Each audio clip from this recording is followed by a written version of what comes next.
آج کل عورتوں کو بڑی بے دردی سے قتل کیا جا رہا ہے. 3-4 واقعے تو ابھی پاکستان میں ہوئے، حالانکہ پاکستان اسلامی جمہوریہ ملک ہے. حقوق نسواں کے بارے میں، ان کے حقوق کے بارے میں سیرت سے کیا رہنمائی ملتی ہے؟ دیکھیں، ایک تو حقوق نسواں کا عنوان آج کل ایسا بدنام ہو گیا، اور مغرب نے جو عورتوں کو جھانسا دیا ہے حقوق کا، اور اس کے نتیجے میں ان کی عزت پامال کر کے رکھ دی، ان کی جو ایک رسپیکٹ تھی معاشرے میں اس کو ختم کر کے رکھ دیا، اس کو ایک بکاؤ مال بنا دیا. اسے ایڈورٹائزمنٹ کا ذریعہ بنایا جاتا ہے. ہر ڈبے پر اس کی ننگی ٹانگوں کی تصویر، اس کے چہرے کی تصویر، کوئی کریم ہوگی تو اس میں، کوئی صابن ہوگا تو اس میں، کوئی دنیا بھر کی پروڈکٹ ہوگی تو اس میں اس کو شامل کر لیا گیا. تو اس سے اس کی جو عزت تھی، جو اس کی رسپیکٹ تھی، جو اس کا ایک تقدس تھا، وہ پامال ہو کر رہ گیا.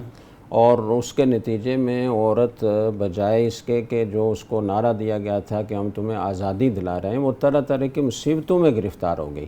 مردوں نے اپنا حصے کا کام بھی ان کے ذمہ ڈال دیا کہ کماؤ بھی، بچے بھی پیدا کرو، گھر بھی سنبھالو. تو اس کے اوپر دورہ بوجھ لاد دیا. ہمارے دین نے، اسلام نے جتنے حقوق عورتوں کو دیے ہیں، اس کی کوئی مثال کوئی دوسرا دین پیش نہیں کر سکتا. آپ صلی اللہ علیہ وسلم نے میراث میں ان کو حق دیا جس کا کوئی تصور آپ سے پہلے معاشرے میں نہیں تھا. وہ عورت کی رائے کو کسی طرح بھی کوئی وقت نہیں دی جاتی تھی. اسے بالکل ایک حیوان سمجھا جاتا تھا اور اپنی خدمت اس سے لی جاتی تھی. باقی کوئی حق اسے نہیں دیا جاتا تھا. اس کی رائے کی کوئی اہمیت نہیں تھی. اس کو علم حاصل کرنے کا حق نہیں دیا جاتا تھا.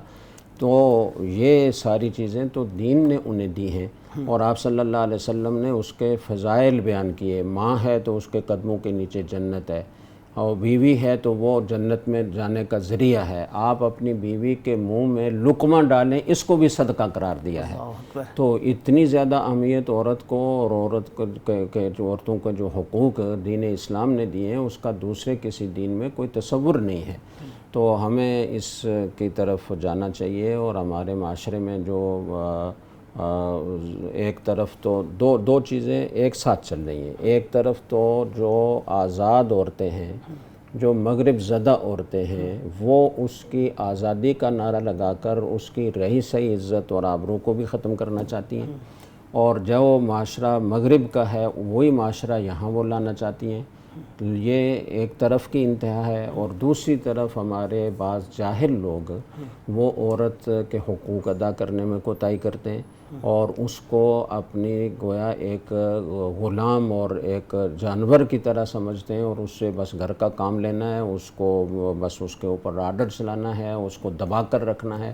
یہ دونوں طرز عمل غلط ہیں، دونوں طرف انتہا پسندی ہے. اعتدال کا راستہ یہ ہے کہ آپ اسے جتنی آزادی دین نے دی ہے وہ دیں، جو حقوق ہمارے دین نے اس کے لیے متعین کیے ہیں وہ اس کو دیں، اور اس کو معاشرے کا ایک قابل قدر حصہ سمجھیں، اور اس کے لیے اس کو تعلیم دیں، اس کے جتنے بھی حقوق دین نے بیان کیے ہیں وہ ادا کرنے کی کوشش کریں. اور ان کے ساتھ جو ظلم اور زیادتی ہوتی ہے، میراث سے ان کو محروم کیا جاتا ہے، چھوٹی چھوٹی بات پر ان پر تشدد ہوتا ہے، یہ ایسی چیز ہے کہ جس کا ہم انکار نہیں کر سکتے کہ ہمارے معاشرے میں یہ چیز موجود ہے. اس کو ختم کیا جانا چاہیے. اس کے لیے قوانین بنے ہوئے ہیں، ہمارے دین کی تعلیمات میں سب کچھ موجود ہے. تو اگر کوئی قانون بنانے کی ضرورت ہے، وہ قانون بھی ضرور بنایا جائے. اس کو میراث میں اس کا حق پورا اس کو ملنا چاہیے. اس کے لیے باقاعدہ قانون سازی ہونی چاہیے. اسی طریقے سے اس کے ساتھ جو زیادتی ہمارے معاشرے میں ہوتی ہے کہ ذرا سی بات پر اس کو بہیمانہ طریقے سے تشدد کا نشانہ بنایا جاتا ہے، تو اس پر بھی قانون سازی کی ضرورت ہے.